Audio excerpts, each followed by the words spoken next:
Joining me once again is Dr. Jonathan Schanzer, an executive director at the Foundation for Defense of Democracies. Dr. Schanzer, thank you so much for joining me. My pleasure. At the World Economic Forum in Davos on Thursday, President Trump signed the founding charter of his Board of Peace. He was flanked by over a dozen world leaders from places like the UAE, Qatar, and Hungary. And earlier, President Trump touted this as the greatest and most prestigious board ever assembled at any time, any place. So to start off the conversation, what do you make of his Board of Peace? And do you agree? Do you think it's the most prestigious board ever assembled at any time, any place? What are your thoughts? Look, I think let's unpack this. The first thing we need to understand is that this was created in order to bring order to the chaos in Gaza. That's what the Board of Peace was initially designed to do. This stems from the 20-point ceasefire agreement that Trump originated back in the fall of last year. It was then enshrined in international law because the UN accepted the plan. That was back in November of last year. Now, fast forward to January, we're starting to put together the pieces of the board. We've got some American businessmen. We've got a guy that's based in the Palestinian territories that's supposed to be the kind of overseer of a new government that's going to replace Hamas in Gaza. And Donald Trump is now adding international leaders who are buying into this concept. Now, what is, I think, yet to be understood is what is this board going to do with all these new world leaders that have joined? Is this just for Gaza?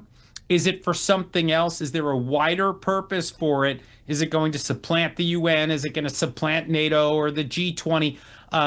We didn't see Europeans there, right? A lot of these European countries are still a little grumpy with Donald Trump over the flap surrounding Greenland, so they haven't joined. So, there are a lot of good things that I see about this. There's some holes. There's a question of, is it Gaza? Is it more than Gaza? I think we just don't know yet. It's early days for this thing.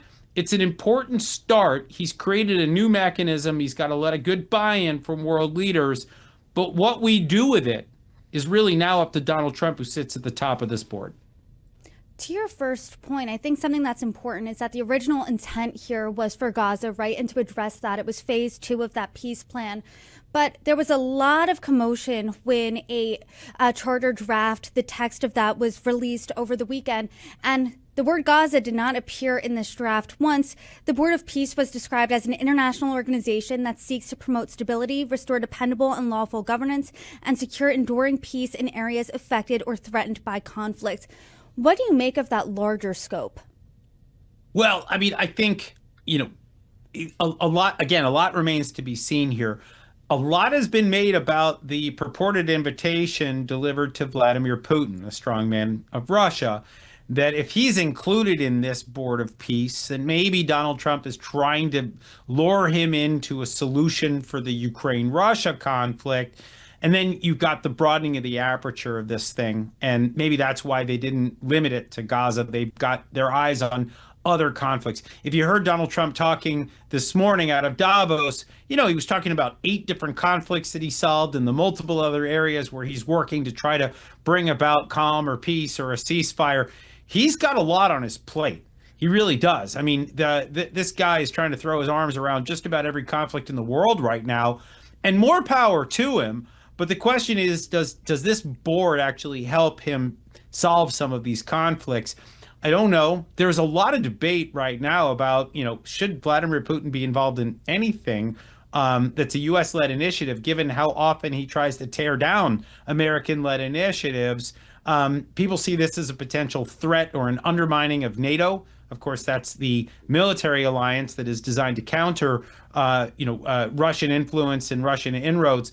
So people are saying this may have been a strike against NATO. There are also people who are saying that this is undermining the UN. That was actually one of the things that we heard from Emmanuel Macron, the leader of France. He was expressing doubts about, the future of the UN so long as this Board of Peace is active. There's just a lot of questions we don't know how to answer here yet. But, the one thing that I would just stress is they started with Gaza. Gaza is no joke to fix. This is a seriously large headache. that has racked the Middle East for 2.5 years, but it's also been a thorny issue that we could go back to 1948 with the beginning of the Palestinian-Israeli conflict, if not before then. I'd love to solve that problem and that problem alone before we start trying to tackle other challenges around the world.